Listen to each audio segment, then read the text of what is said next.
La sociedad rusa se está derrumbando mientras miles de soldados rusos desaparecen de las líneas del frente. El verdadero barómetro de la guerra no es la munición. Las promesas de Putin de altos salarios, seguridad social y el sueño de una Rusia más grande ya no significan nada para los soldados rusos. El segundo ejército más grande del mundo está presenciando la mayor rendición militar de la historia moderna. Decenas de miles de soldados rusos están desapareciendo a través de deserciones y rendiciones. Si este fuera un caso aislado, podríamos descartarlo como unos pocos soldados hartándose de la guerra. Sin embargo, esta situación se ha convertido en una rutina en el ejército ruso. La sociedad rusa está experimentando un colapso psicológico. Por un lado, las madres luchan por salvar a sus hijos, mientras que por otro, se está produciendo una terrible muerte emocional junto a la pobreza creada por la guerra. La historia de una mujer llamada Marina, de Omsk, es de esas que hacen que uno se avergüence de su humanidad. A Marina le entristece la posibilidad de que su marido siga vivo en Ucrania. ¿Por qué? Porque si su marido muere, recibirá 7 millones de rublos en compensación del Estado. En las redes sociales se queja: ¿por qué tengo tan mala suerte? Ya debería haber cogido el dinero y estar de vacaciones en Turquía. Sin embargo, el verdadero efecto destructivo de este sistema en el ejército ruso se encuentra a nivel técnico y táctico. La disciplina de radio entre las unidades militares rusas es tan débil que los drones ucranianos no solo lanzan municiones desde el aire, sino también folletos y códigos QR que contienen protocolos de rendición. Hay un detalle aún más sorprendente en este colapso técnico. Cuando examinamos el perfil de los soldados rusos que se rinden, vemos que el 40% son exconvictos y el 38% son desempleados en una situación económica desesperada. Putin ha llenado su ejército no con profesionales, sino con rehenes de los estratos más bajos de la sociedad que no tienen nada que perder. Para estas personas, defender la patria es una ilusión temporal que termina con la primera explosión de alto poder. Según datos de 2025, un promedio de 350 soldados se rinden cada semana. Cuando extrapolamos esta cifra a términos militares, la imagen que emerge es terrorífica. Cada semana, un batallón ruso es completamente borrado del campo de batalla. Sin embargo, para finales de 2025, este equilibrio se rompió por completo. Vemos claramente el efecto dominó de esto en una grabación de radio del frente de Zaporizhia. Cuando la infantería en la línea del frente solicita apoyo, la respuesta del general es impactante. Ahora los cocineros están combatiendo.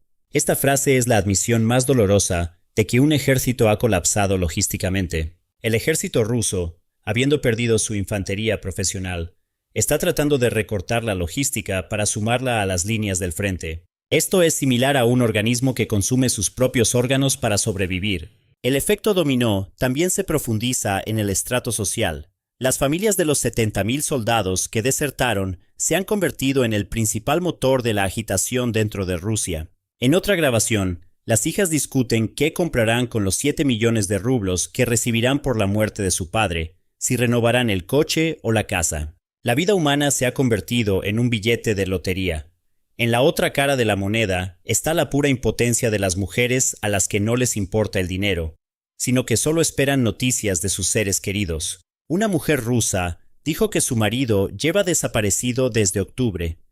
Preocupada de que su marido pueda haber sido herido o abandonado para morir en una zanja, suplica: «Solo díganme dónde está». Además, la inteligencia proporcionada por los soldados rendidos ha aumentado la precisión de los ataques de Ucrania en un 30%. Los canales de Telegram están desbordados por la ira de las madres que no pueden obtener noticias del frente o que se han enterado de que sus hijos han sido enviados a la batalla por la fuerza. La propaganda del Kremlin sobre la defensa de la patria se ve perforada cada día por más y más anuncios de muerte. La imagen de un soldado escondido en una estufa desencadena la pregunta: ¿estará mi hijo también ahí?, en la mente de una madre en Moscú. Esta es la ruptura total de ese contrato social tácito entre Putin y el pueblo. Esta ola de deserciones y rendiciones en el ejército ruso no surgió de la noche a la mañana. Para entender el proceso, debemos observar los hitos del colapso.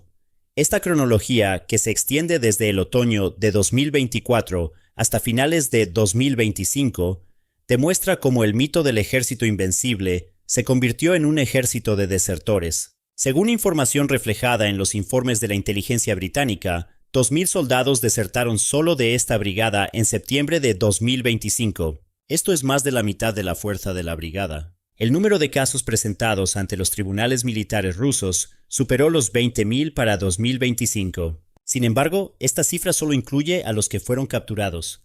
Se estima que el número real supera los 70.000. Este es un motín sin precedentes en la historia de la guerra moderna. Aún más alarmante es que Rusia ha establecido unidades de barrera, remanentes de la Segunda Guerra Mundial, para detener estas deserciones. Ni siquiera estas unidades, que disparan a sus propios soldados que intentan huir, pueden detener la ola de deserciones masivas. Porque para los soldados rusos, la muerte viene de ambos lados. Los drones ucranianos frente a ellos y sus propias unidades chechenas de Akhmat detrás de ellos. Para estos soldados no profesionales atrapados entre dos fuegos, la línea Quiero vivir se ha convertido en la única salida racional. El impacto de esta fusión humana en el ejército ruso no se limita a una disminución en el número de fusiles en el frente. Esta es la maquinaria militar rusa entrando en un proceso de autofagia. Para que un ejército continúe luchando, se debe mantener el equilibrio entre el personal de combate y el de apoyo. Es decir, por cada soldado que combate, debería haber al menos de 3 a 4 personas de apoyo detrás de él, proporcionando comida, combustible y municiones. Sin embargo, esto no está sucediendo a través de la muerte, sino levantando las manos. Desde junio de 2023, los soldados rusos han sido capturados con más frecuencia que los soldados ucranianos cautivos por Rusia. El 83% de los que se rinden son soldados rasos. Los suboficiales representan el 13% y los oficiales solo el 3%. ¿Qué nos dicen estos datos? Los comandantes se esconden muy atrás en zonas seguras, o abandonan a sus soldados a la muerte y huyen ellos mismos. Dejados solos en el campo de batalla sin comandantes, los soldados rasos encuentran su único recurso en levantar la bandera blanca. El punto más oscuro de nuestra investigación es la categoría de los traídos a la fuerza. Un ejemplo sorprendente de esta situación. United 24 compartió la historia del iraní Arash Darandi. Arash era en realidad un ingeniero petrolero cualificado, pero pasó su vida detrás de la cámara como fotógrafo. Había llegado a San Petersburgo con una visa de turista. Su única preocupación era tomar fotografías de personas con ropas coloridas en las calles de esa ciudad histórica. Un control de identidad se convirtió de repente en presión, detención y reclutamiento forzoso. Arash fue encontrado 3 días después por soldados ucranianos y se rindió. El 24% de los prisioneros dicen que fueron detenidos en las calles o sacados a la fuerza de sus lugares de trabajo y enviados al frente. Para estas personas, la jerarquía militar se ha convertido no en una autoridad, sino en un enemigo. La inteligencia ucraniana explota esta vulnerabilidad psicológica con tanta eficacia que se ha documentado que algunas de las llamadas a la línea directa Quiero vivir se realizaron desde centros de entrenamiento militar cuando aún estaban en territorio ruso. En otras palabras, un soldado ruso comienza a planificar cómo rendirse antes incluso de ver las líneas del frente. Sin embargo, el panorama no termina ahí.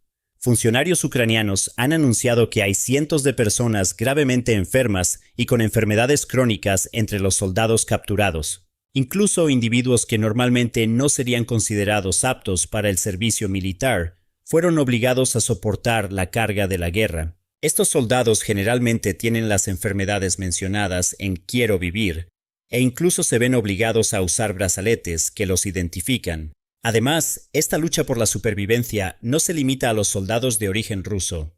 Los mercenarios que financian la guerra de Putin tampoco quieren seguir luchando. El hombre en las imágenes es Richard Akanurin, no es ruso, es ciudadano de Uganda. Richard explica que en su país le prometieron un trabajo bien remunerado en supermercados rusos, y fue engañado para subir al avión con esta mentira. Sin embargo, al llegar a Balashika, lo que encontró no fue el mostrador de un supermercado, sino una oficina de registro militar. Las únicas 2 opciones que le presentaron fueron firmar un contrato con el ejército o recibir una bala en la cabeza. Nos apuntó con un arma y dijo que firmáramos estos papeles. Dijo que teníamos que firmar. Richard tuvo suerte. Logró escapar una noche, dejando atrás su equipo, y se rindió a los soldados ucranianos. Un prisionero de guerra indio confesó que fue forzado al frente después de solo unos pocos días de trabajo. Trabajé 2 días y al tercer día me dieron las coordenadas. Se rindió para sobrevivir. Este es el ejército ruso actual. Los datos de OSINT y los informes desde el terreno demuestran que Rusia ha perdido su núcleo de soldados profesionales y que sus tácticas de oleadas humanas ya no son sostenibles. Las imágenes compartidas por la Brigada de Asalto número 92 de Ucrania revelan cómo el profesionalismo dentro del ejército ha sido reemplazado por la desesperación en el frente de Novo-Danilivka. 3 soldados rusos abandonando sus trincheras y escondiéndose dentro de una estufa en una casa de pueblo son la imagen más concreta del colapso de la doctrina militar del Kremlin. El proyecto Quiero Vivir de Ucrania juega un papel fundamental en el trasfondo técnico de este colapso. Este proyecto es el llamado a la rendición más extenso y digitalizado de la historia. Para un soldado ruso en medio del infierno, la única forma de aferrarse a la vida es hacer clic en un bot de Telegram en el teléfono que lleva en el bolsillo o llamar a una línea directa secreta. Gestionado por la Dirección Principal de Inteligencia del Ministerio de Defensa de Ucrania, este proyecto ha provocado un aumento masivo en el número de soldados que se rinden solo en 2025. Entonces, ¿cómo funciona este sistema? El proyecto ofrece a los soldados rusos una oportunidad de sobrevivir, no el trato de criminales de guerra. De acuerdo con las reglas de la Convención de Ginebra, garantiza refugio, comida y, lo más importante, la inclusión en el grupo de intercambio. En este video, ven un campo de prisioneros de guerra. United 24 realizó entrevistas con los prisioneros que se alojan aquí. Vana Kulasura es un srilanqués que vino a Rusia. El momento que cambió su destino ocurrió mientras trabajaba en una sucursal ordinaria de Burger King. La oferta que le presentaron a través de un amigo fue una manzana envenenada que un inmigrante con dificultades económicas no podía rechazar, estatus legal, un salario generoso y un pasaporte ruso que se entregaría en solo 3 meses. Encontré un trabajo en Burger King. Trabajaba en Burger King como empleado de servicio. Luego, cuando llevaba trabajando unos 2 o 3 meses, mientras trabajaba, un amigo indio vino a trabajar temporalmente. Lo conocí, me dijo que podía conseguir un pasaporte ruso y un buen sueldo. Hacerlo legalmente, legalmente uniéndome al ejército. Pero la parte más mortal y engañosa de este paquete fue la falsa garantía de seguridad que le dieron. Le aseguraron repetidamente que lo mantendrían alejado del calor infernal de las batallas del frente, desempeñando solo un papel logístico seguro en la retaguardia. Creyendo estas mentiras, Vana Kulasura tranquilizó a su preocupada esposa, diciendo: «No te preocupes, estamos en la retaguardia, no hay peligro», y firmó el contrato. El resultado no fue el sueño de ciudadanía o prosperidad que esperaba, sino la fría realidad del cautiverio de guerra. Vana Kulasura se rindió al proyecto Quiero Vivir. Cada soldado ruso hecho prisionero filtra los puntos de suministro de su unidad, la ubicación de los depósitos de municiones y, lo que es más importante, las grietas en la estructura de mando a la inteligencia ucraniana. En otras palabras, la rendición no es solo la pérdida de un fusil, sino la exposición de todo el mapa estratégico de Rusia ante Ucrania. El ejército de Putin ahora lucha no solo contra enemigos externos, sino también contra las fugas de información dentro de sus propias filas. La gota que colmó el vaso y que condujo a la desaparición del ejército profesional de Putin fue el uso incontrolado de mercenarios extranjeros y minorías étnicas dentro del ejército. Incapaz de convencer a su propio pueblo, el Kremlin comenzó a reclutar mercenarios de Nepal, Cuba y regiones pobres de África. Sin embargo, esta medida paralizó por completo la disciplina en el ejército. El 7% de los soldados que se rindieron son ahora legionarios extranjeros que ni siquiera hablan ruso. Este fue un error estratégico, porque estos soldados extranjeros no saben por qué luchan y levantan la bandera blanca a la primera señal de peligro. Aún más trágico, Rusia ni siquiera incluye a estos soldados en sus listas de intercambio. No son más que material desechable para el Kremlin. Sin embargo, esta situación también ha tenido un efecto devastador en los soldados de origen ruso dentro del ejército. La pregunta, si hasta los extranjeros están huyendo, ¿por qué estamos nosotros aquí?, se está extendiendo como un virus en las trincheras. La imagen, antes orgullosa, de Putin de una amplia fuerza internacional se ha convertido ahora en una legión de desesperación. Además, el destino de los prisioneros que regresan a Rusia a través de intercambios ha destruido los últimos vestigios de lealtad en el ejército. Según los informes, 237 soldados rusos que regresaron a través de un intercambio fueron enviados directamente de vuelta a las líneas del frente a batallones de castigo en lugar de a rehabilitación. La mayoría de estos soldados perdieron la vida en pocas semanas. Cuando esta información llegó a las líneas del frente, solo quedaba una verdad para los soldados rusos: volver a Rusia es la muerte. Rendirse a Ucrania es la vida. Esta es la jugada de jaque mate del proyecto Quiero vivir de Ucrania. La crisis de liderazgo militar completa esta anatomía. Solo en 2025, 17 generales rusos fueron destituidos o arrestados por cargos de corrupción. Pero la verdadera razón es su incapacidad para controlar esta masiva ola de deserciones sobre el terreno. La estructura de mando del ejército número 41 fue prácticamente aniquilada. Cuando observamos todo este panorama desde una perspectiva más amplia, lo que vemos no es solo una derrota militar, sino el agotamiento biológico y sociológico de la Federación Rusa. Putin cree que está librando una guerra de desgaste y que Occidente se cansará primero de Ucrania. Sin embargo, lo que realmente se está desgastando es el futuro de Rusia. 70.000 jóvenes desertores, soldados escondidos en estufas y confesiones de que los cocineros están combatiendo, son el colapso técnico de una superpotencia que se pudre desde dentro. Esto se ha convertido en una operación de limpieza étnica y de clase. Las muertes no llegan a los barrios ricos de Moscú o San Petersburgo. Los ataúdes van a Buriatia, Tuvá, Dagestán y a las aldeas más pobres de Rusia. Putin está tratando de mantener el frente, sacrificando a las minorías étnicas, mientras neutraliza posibles focos de agitación en casa al militarizarlos. Sin embargo, esta estrategia está acumulando una enorme ira en el interior de Rusia. La priorización de rusos étnicos o unidades de élite sobre los soldados buriatos en los intercambios de prisioneros profundiza la división étnica en las trincheras. Este es el jaque mate estratégico. Un ejército puede ser tecnológicamente atrasado, estar logísticamente bloqueado, pero cuando colapsa moralmente, ninguna batería S-400 o amenaza nuclear puede salvarlo. El ejército ruso de hoy es una institución en bancarrota moral. El éxito de Ucrania no consiste solo en ganar territorio, sino en evaporar la voluntad de luchar en las mentes de los soldados rusos.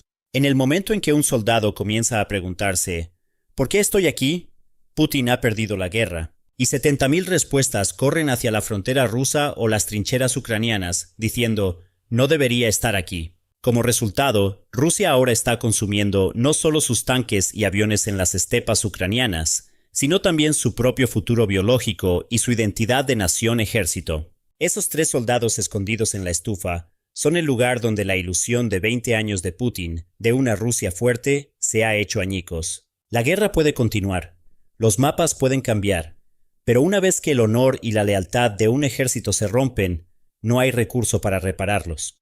El futuro del Kremlin ya no lo determinan los cohetes que se disparan, sino las conciencias que se han rendido. Y esas conciencias están del lado de la supervivencia, no de la de Putin.